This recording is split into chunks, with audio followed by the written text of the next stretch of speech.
Durante entrevista coletiva com parlamentares da oposição que interromperam o recesso para se reunir e traçar estratégias, o deputado Carlos Jordi, líder da oposição na Câmara, relatou como foi a operação em que a Polícia Federal invadiu sua casa e seu gabinete parlamentar, a mando do ministro Alexandre de Moraes, do Supremo Tribunal Federal.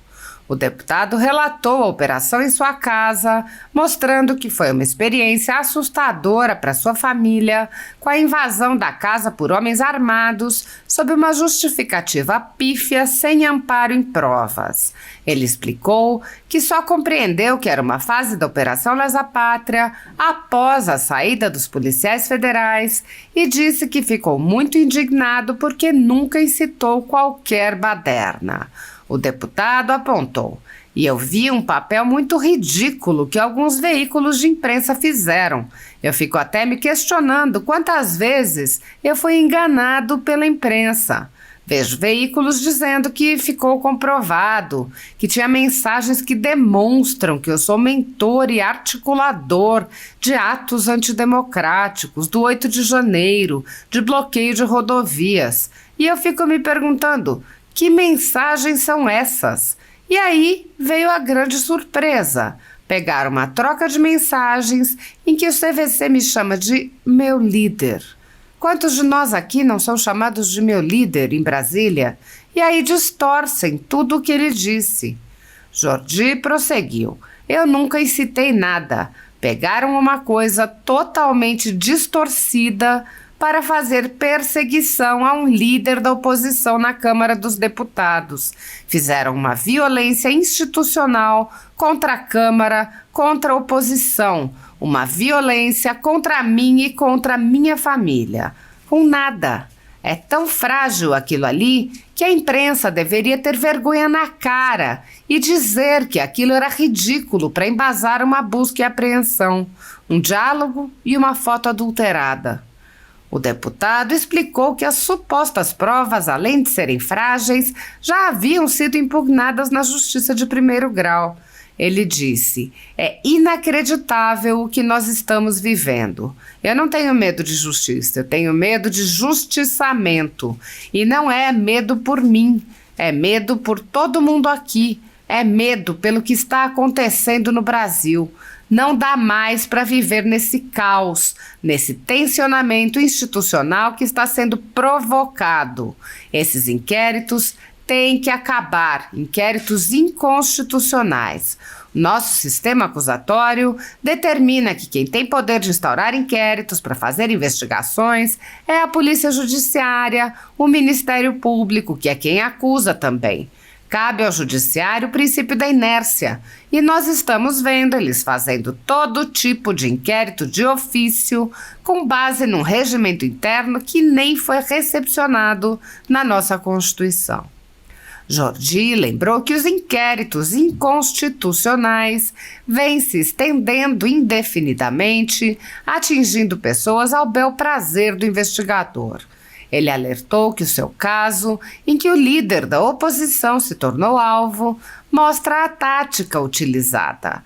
O que estamos percebendo é que tudo isso que está acontecendo é uma pesca probatória para que possam pegar alguma coisa no meu celular.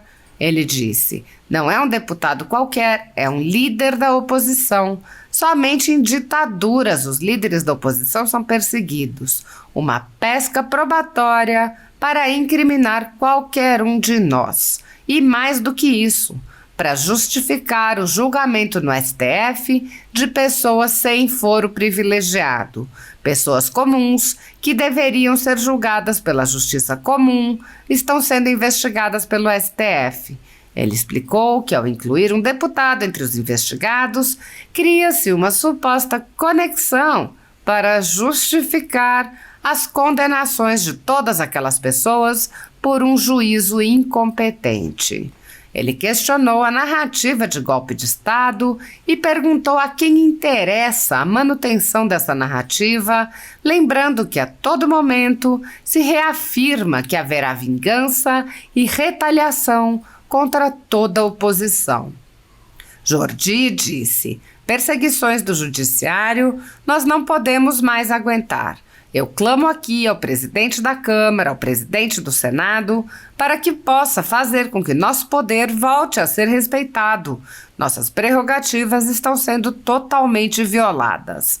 Precisamos urgentemente restabelecer a normalidade democrática no país. Esse tensionamento, essa guerra que está sendo instituída por algumas pessoas no STF, só está causando mais dor. Parece que querem dizimar a oposição, desumanizar a oposição.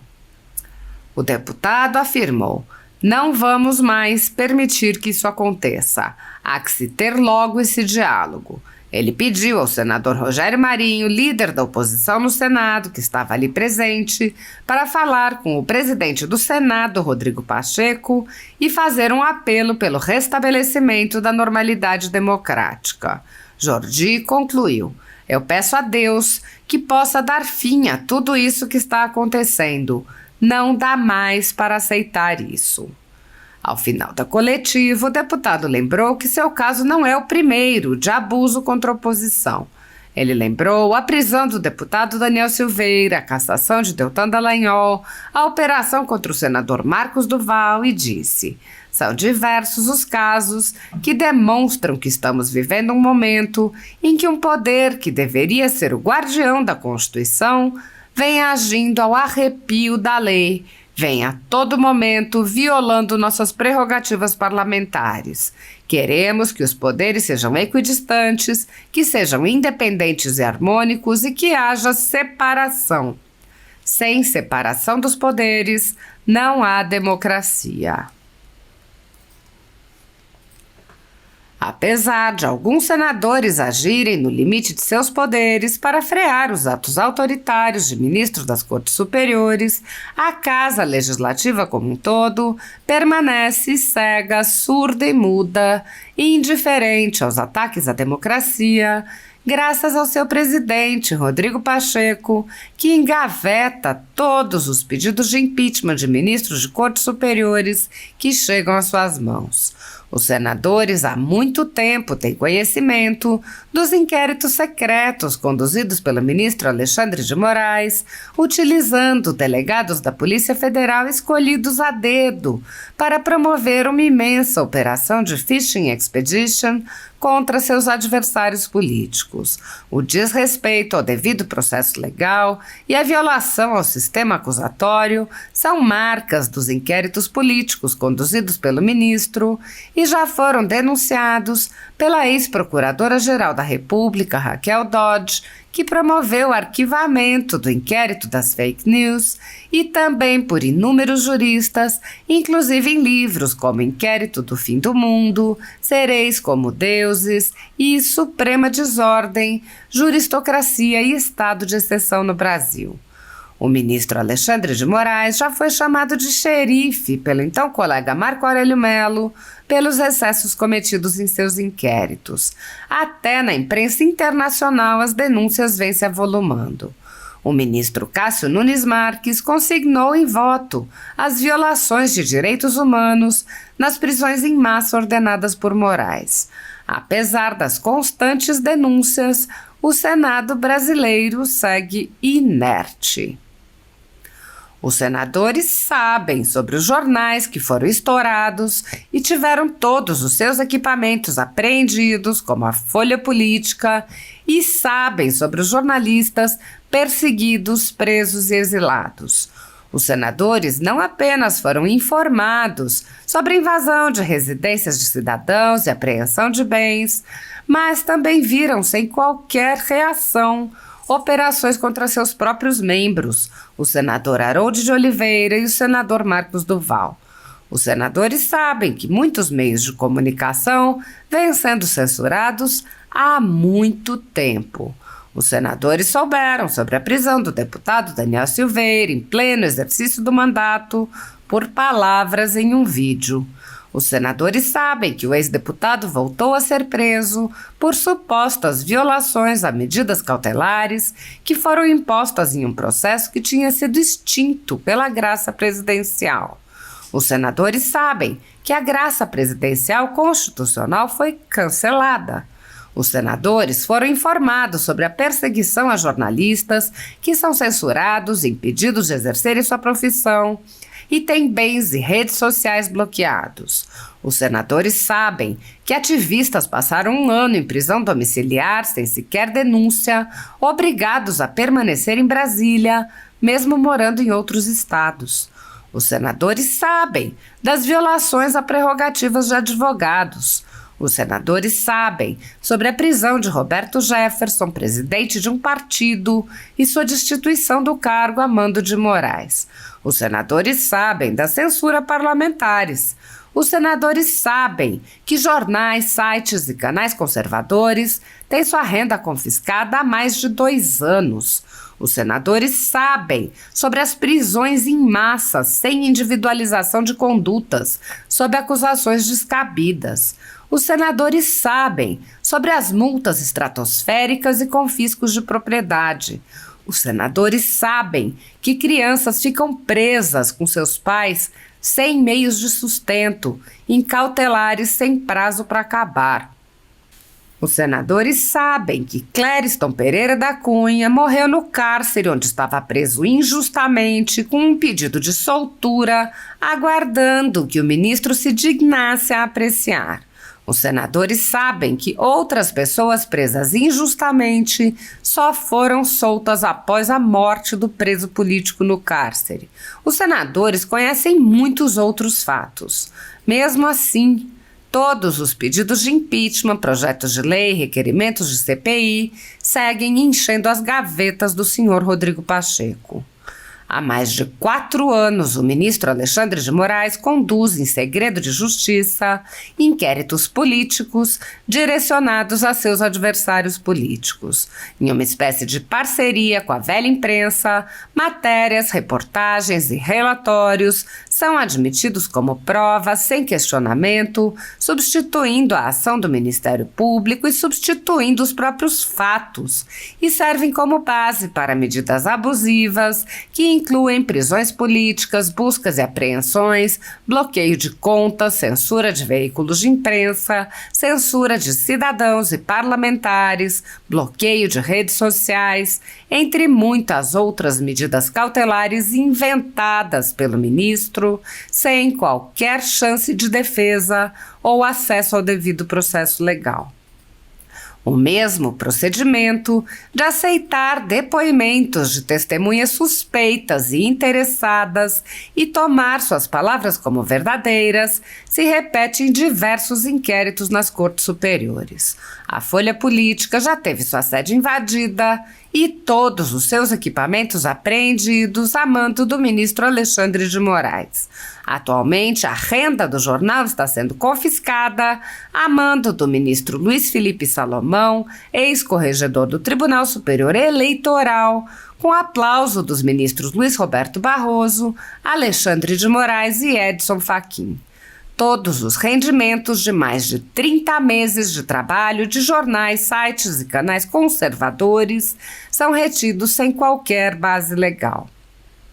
Se você apoia o trabalho da Folha Política e pode ajudar a impedir o fechamento do jornal, doe qualquer valor à empresa Raposo Fernandes através do Pix, utilizando o QR Code que está visível na tela ou o código ajude@folhapolitica.org. Caso não utilize Pix, há a opção de transferência bancária para a conta da empresa Raposo Fernandes, disponível na descrição deste vídeo e no comentário fixado no topo. Há mais de 10 anos, a Folha Política vem fazendo a cobertura da política brasileira, quebrando a espiral do silêncio imposta pelo cartel de mídia que quer calar vozes conservadoras. Pix ajude@folhapolitica.org. Assista. Boa tarde a todos. Todos vocês acompanharam o que aconteceu comigo no dia 18 de janeiro e eu acredito que muitos não tenham ainda a noção da dimensão do que realmente aconteceu. Muitas coisas foram ditas pela imprensa, Muitas coisas foram ditas pelo diretor-geral da Polícia Federal, mas eu gostaria aqui de esclarecer exatamente como foi aquele dia, que foi um dia muito assustador para mim e para toda a nossa família. Nossa casa é um condomínio, nossa casa tem 2 andares, a casa é trancada, e eu fui acordado às 6 da manhã pela Polícia Federal batendo na porta do meu quarto. Eu durmo de porta trancada no meu quarto. Eu, minha filha de 1 ano e a minha esposa. Ou seja, os agentes da Polícia Federal com o delegado, aqueles que estavam responsáveis por aquela diligência, pularam a janela da minha casa, invadiram a minha casa. Não foi uma operação padrão, como diz o diretor-geral da Polícia Federal. Eles invadiram a minha casa pela janela. O porteiro não me interfonou, sabe-se lá por quê, talvez por receio de ser a Polícia Federal, e eles bateram na minha porta de uma forma muito assustadora, gritando: deputado, Polícia Federal, abre a porta, abre a porta. Eu acordei muito assustado, minha filha de 1 ano começou a chorar muito, a minha esposa totalmente assustada. Eu fui abrir a porta do quarto e estavam os agentes com um fuzil apontado. De fato, estavam apontados, sim, para mim. Perguntando se eu estava armado. Eu, obviamente, que não, porque estava de samba canção. Me perguntaram se eu tinha arma. Eu disse onde estava a minha arma. Eles foram até o local onde estava a arma, pegaram a arma, me convidaram para ir até a sala no andar de baixo. Abriram a minha casa, pegaram 2 pessoas vizinhas para que fossem testemunhas daquela diligência. Antes disso eles ainda falaram: nós estamos aqui para cumprir um mandado de busca e apreensão. E eu falei: já sei, Alexandre de Moraes. Ele: exatamente. Não sabia o que era, mas desci e fiquei esperando aquela diligência acabar, os vizinhos acompanhando tudo aquilo que estava acontecendo. Pegaram um cofre na minha casa. Eu disse que não precisava levar o cofre, que eu iria abrir o cofre. Estava lá meu passaporte diplomático. Pegaram meu passaporte diplomático, pegaram R$1.000 dentro. Eu falei que se quiser levar minha fortuna, pode levar. Eles falaram que não precisava, já que não era uma quantia muito grande de dinheiro. E no final das contas eles foram embora. Eu tive acesso depois às notícias que já estavam circulando. E aí fui entender que, na verdade, eu estava sendo alvo de uma operação, aliás, de uma etapa da Força-Tarefa da Lesa Pátria, da Operação Lesa Pátria. E aquilo ali me indignou muito, me deixou realmente muito revoltado, porque eu nunca incitei o 8 de janeiro. Eu nunca falei com qualquer pessoa que seja que aquilo ali deveria ser feito. Eu fui saber do 8 de janeiro no dia 7. E todos que acompanharam as minhas redes sociais, e já que agora a Polícia Federal tem acesso ao meu celular, verá que nas conversas eu dizia que aquilo ali era um absurdo que estava sendo feito. Que eram baderneiros que estavam justificando, estavam dando justificativas para que todos os avanços de abuso de autoridade, eles permanecessem. Que aquilo ganhasse mais volume ainda. Eu me indignei com tudo aquilo, postei que aquilo ali era um absurdo. Nunca incitei ninguém para ir para a frente dos quartéis generais, embora todos tenham direito legítimo garantido pela Constituição Federal de se manifestar pacificamente, onde quer que seja. Creio que nem era o local apropriado, caso fosse contrários ao governo, porque realmente muitas pessoas estavam se manifestando contrariamente ao governo eleito, e isso é legítimo da nossa Constituição, mas em momento algum eu incitei nada, não há nenhuma conversa minha, nenhum tipo de mensagem em que eu estou fazendo declarações de apoio a qualquer tipo de coisa como essa que está acontecendo. E aí eu vi um papel muito ridículo que alguns veículos de imprensa fizeram, que assim, eu fico até me questionando quantas vezes eu fui enganado pela imprensa, porque eu vi alguns veículos colocando como se fosse realmente um fato verdadeiro, comprovado, de que eu tinha relações com tudo isso que está acontecendo, que tinham mensagens que demonstram que eu sou mentor e articulador de atos antidemocráticos, do 8 de janeiro, de bloqueios de rodovias. E eu me perguntava, que mensagens são essas? Que mensagens são essas, já que estão falando com tanta propriedade que há mensagens que demonstram que eu tenho participação com tudo isso? E aí veio a grande surpresa. Pegaram uma mensagem, uma troca de mensagens, em que o CVC me chama de meu líder. Meu líder. Quantos de nós aqui são chamados de meu líder em Brasília? Meu líder porque ele fez campanha para mim. E aí distorcem tudo o que ele disse, em que ele fala qual direcionamento tem poder de parar tudo. E eu falo para ele, tá podendo falar? Me liga, ou posso te ligar, alguma coisa nesse sentido. E eu tenho plena convicção, não me recordo de qual foi o diálogo que nós fizemos, que já faz tanto tempo, mas eu tenho plena convicção de que eu falei, cara, isso não vai dar em nada. Isso não vai dar em nada. Acabou. Eu nunca incitei nada. Pegaram uma coisa totalmente distorcida para fazer uma perseguição com o líder da oposição na Câmara dos Deputados. Fizeram uma violência institucional contra a Câmara, contra a oposição, e uma violência contra mim e contra a minha família. Com nada, com absolutamente nada. É tão frágil aquilo ali, é tão frágil, que a imprensa deveria ter vergonha na cara e dizer que aquilo ali é ridículo para que embasasse uma busca e apreensão. Um diálogo totalmente distorcido, sem nada que pudesse realmente dizer que eu tinha alguma relação, e uma foto que mostrava que o CVC estaria no 8 de janeiro, que foi uma foto adulterada por ele próprio, de uma infantilidade, uma imaturidade, uma burrice da parte dele, que nós descobrimos agora há pouco, que foi ele, de fato, que fez isso. Mas a burrice ainda não é punida no nosso ordenamento jurídico. A imaturidade não é punida. Ele fez aquilo quando ele viu que deu errado, porque talvez ele estivesse ali feliz com as pessoas invadindo aqui Brasília, não estou falando invadindo os prédios não, mas quando viu que deu errado, ele foi e apagou. Inclusive a própria defesa demonstrou isso. Quando demonstrou que aquilo era uma foto adulterada, que era uma foto da posse do Bolsonaro em 2019, e inclusive o GPS dele, demonstrando que ele ficou em Campos, a defesa conseguiu a sua soltura com a revogação da prisão. E sabe-se lá por quê? A juíza que assumiu depois esse caso lá em Campos remeteu para o STF porque viu um deputado. Gente, é inacreditável o que nós estamos vivendo. Eu não tenho medo de justiça. Eu tenho medo de justiçamento. E não é medo por mim, é medo por todo mundo aqui. É medo pelo que está acontecendo no Brasil. Não dá mais para viver nesse caos, nesse tensionamento institucional que está sendo provocado. Esses inquéritos têm que acabar. Inquéritos inconstitucionais.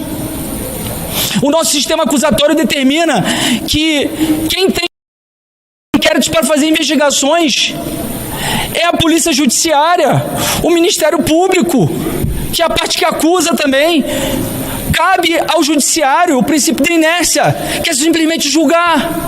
E nós estamos vendo eles fazendo todo tipo de inquérito de ofício, com base num regimento interno que nem foi recepcionado na nossa Constituição de 85, em 85 esse regimento. Não o regimento é de 85.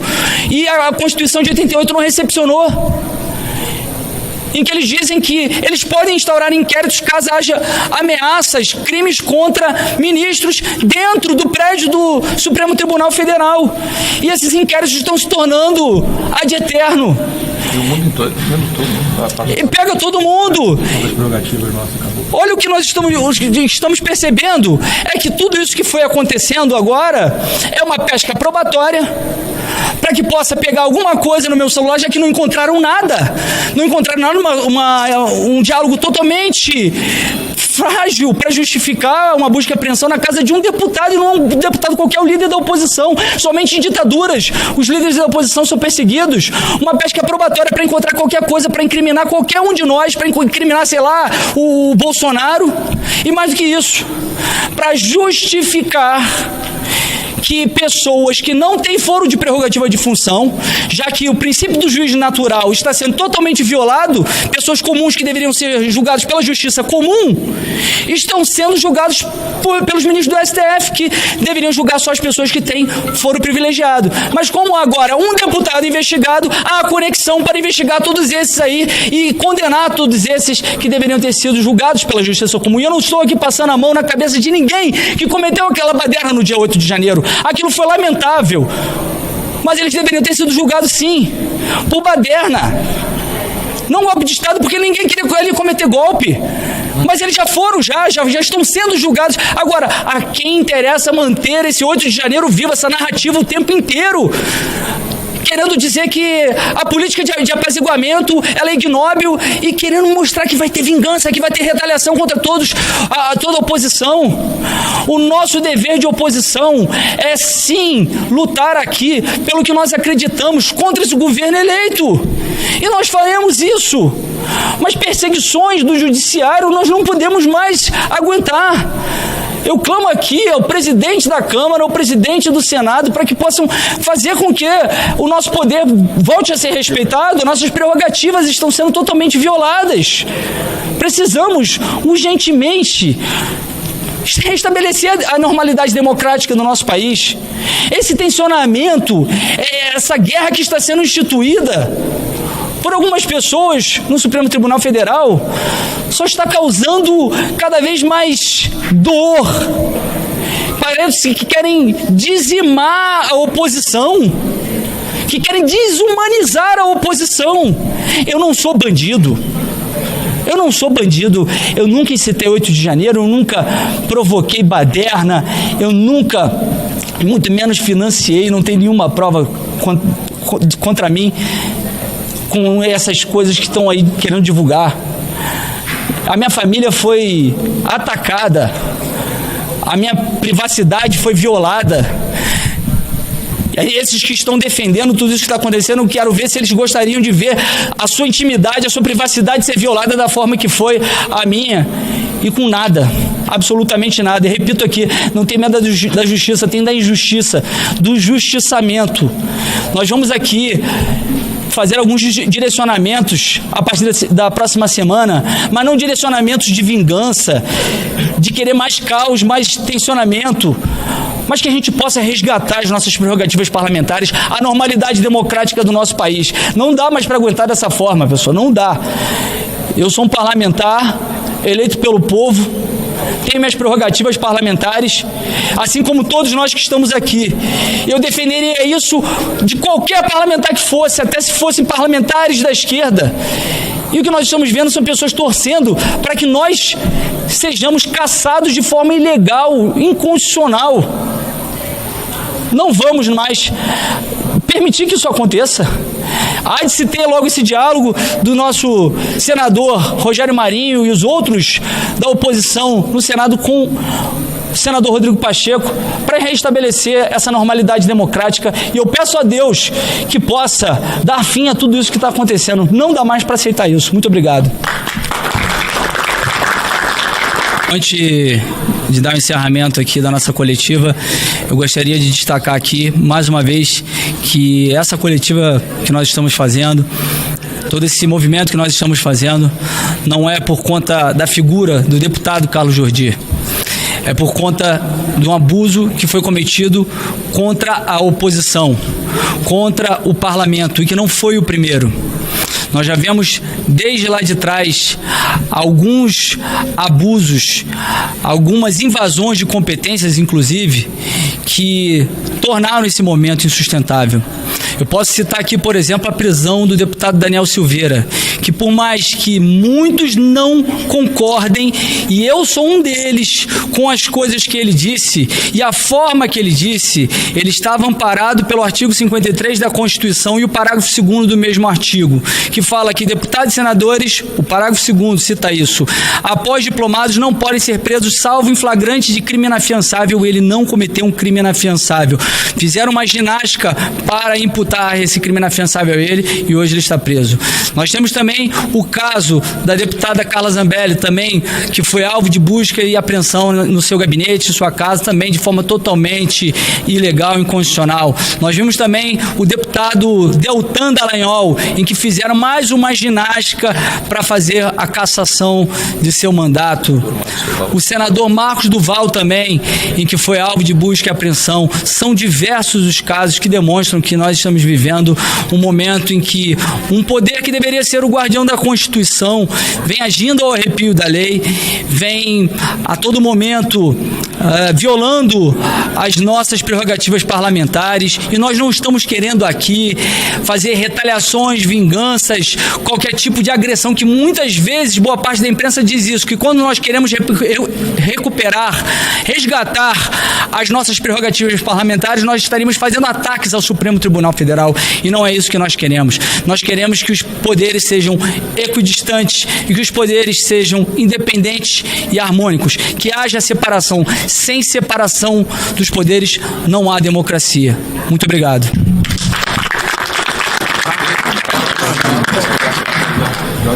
Tá bom.